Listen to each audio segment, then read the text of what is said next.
Hey guys, Brian delivers you the goods here, returning to you this early evening, getting close to evening time for Nothing More's new album review for Carnal. I got a chance to listen to for myself to see what I was going to think of this record overall. So I'm going to discuss from tracks 1 to 15, discuss the 15 tracks I listened to for this almost 46-minute album, and let you know my thoughts on this record overall for their long, highly anticipated studio album that we've been waiting for a few months. So let's dive into this album review. Now it starts with the intro track Carnal, which is a great intro track, by the way. It's only a minute and 16 seconds, but it is a very interesting track, and I really enjoyed that about this song. So dig this track, the Everything's Better When You're Dreaming thing. I've heard this so much every time I get into the House on Sand song, so pretty much 5 out of 5. It's great intro track. House on Sand featuring Eric V of I Prevail. Great song. I really love this. It was a great single to announce this record's announcement, and it's one of my favorite songs. So 5 out of 5.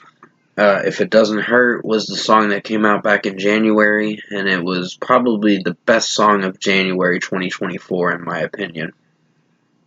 And still is a great track. And can't believe we've been excited for Nothing More music since January leading up to now for the new album. So pretty much 5 out of 5, and this was a great track, by the way. Angel's Song featuring David Dryman is a pretty good song in its own way. I don't know, I really dig it, but I find it hard for me to really see myself loving this track. I mean, the with how he's doing that vocal pitch, Johnny does. I don't know if I'm feeling for the falsetto vocals. It kind of seems a little weird and a little cringy at times. It's creepy, cringy. I don't know. It just felt off to me, but the song is fine. So this is a 4.75 out of 5. Free Fall is one of the regular tracks for the record. Great song. Really like this track. It definitely rocks for sure. Johnny's vocals are pretty outstanding, in my opinion. And overall, excuse my yawning. Overall, I think this was a great track, so 5 out of 5. Then comes Blame It on the Drugs, another great song that I really dug. Johnny's vocals are quite outstanding in this track, and I'm really digging how the track's production is in this song, so pretty interesting song, so 5 out of 5. Head is an interlude track. Sorry about the background noise. My sister's, what is it? My sister's talking to someone or whatever. My apologies on the background noise. But still, with what I listened to with Head, it's an interesting song going into the next track, Existential. Existential.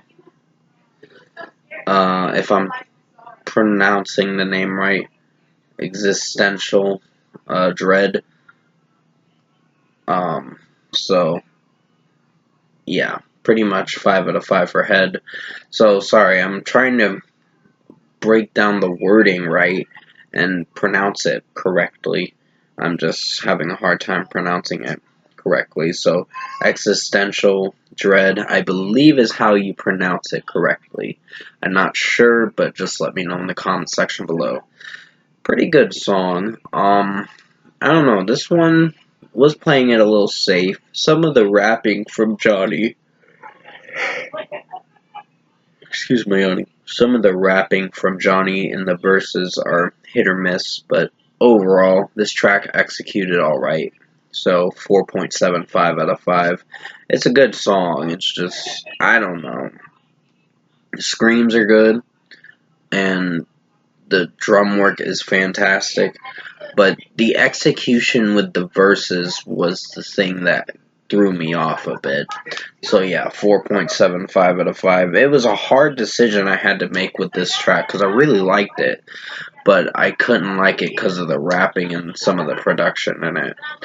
But Heart is the next track, and this is a 5 out of 5. It leads into the next song, Down the River, which is a pretty good song.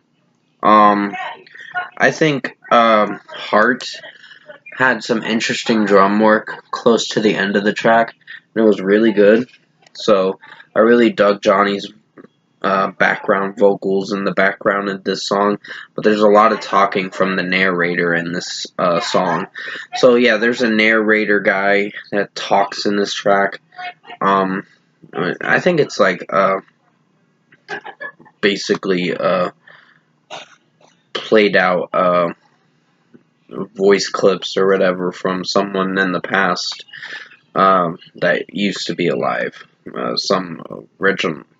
Some guy that used to be alive. I'm not sure, but it's pretty interesting how they mixed this album. But still, 5 out of 5. Down the River, great song. Really dig this track. Johnny's vocals do seem a little choked up in this track and a little toned back in a way, but it still did pretty good for what it sounded like. So 5 out of 5. Give It Time is a pretty good song in its own way. I wasn't sure if I was liking this track too much because of how Johnny was singing the track from time to time. In the chorus, it just felt like it was playing it safe. It was good, but it was at least pretty good in its own way. But still, drum-wise, it's pretty strong, and execution-wise, it's a pretty good song in its own way. 4.75 out of 5. Sight is the third out of the 4 interlude tracks of this record. So there's only 4 interlude songs and 11 regular songs on this record. But overall, Sight was interesting. Going into the next track, Stuck, which has got to be one of my favorite songs. So 5 out of 5. Stuck featuring Sinister is a pretty strong track. Really dig this track. The screaming from Johnny is great, and Sinister's screaming was pretty good too. I had to listen to this record maybe a couple times to see if I got used to this album, or was thinking it would be a strong record, but overall, it's fine. So, 5 out of 5 for Stuck featuring Sinister. Run for Your Life is the second to last song before you get to the closing outro track, which is an interlude to close the record. But overall, Run for Your Life was interesting. It mentions that everything's better when you're dreaming lyric, and Johnny's vocals are quite outstanding in his scream pitch-wise vocals. But overall, strong track. Recommend it. 5 out of 5. It is kind of the closing track for this record, but Sound is the official closing track. The production in this is weird, but it's still strong of a song, and it took me a little bit of time to get used to this track, but I had to repeatedly listen to this record to see if I was gonna get used to this album. But overall, 5 out of 5 for Sound. Overall, production, mixing, and execution-wise, I think Nothing More Carnal was a really good album. Very highly anticipated record that I was really invested in. I was invested in all 15 songs for this track, for this whole album. But execution-wise, it's not as good as Spirits, but it is a strong record in its own way. So, at least I'll give Nothing More credit where it's due. They pulled it off with this record, and in a good way. So, if I were to give this record a strong score, it's going to get a 9 out of 10. It's a really good album. Very highly anticipated record that I was really invested in. And, yeah, it's not as great as the last record, Spirits, which was one of their best records. I don't think they can top that off. But they still did really good with this record, despite a few critiques with certain songs that I had some critiques with. But still, strong record. I mean, replay value is pretty strong. I'll give it that. So it's worth listening to over and over again. But overall, 9 out of 10 for Nothing More Carnal. Um, I don't know. It's just this album was really strong, but I gotta see if the tracks simmer with me and see if they grow on me a lot more. Cause there were some tracks I was like unsure, like, huh, like this is the album. But overall, it's still a strong record. 9 out of 10 for Nothing More Carnal. Thanks for watching this album review today.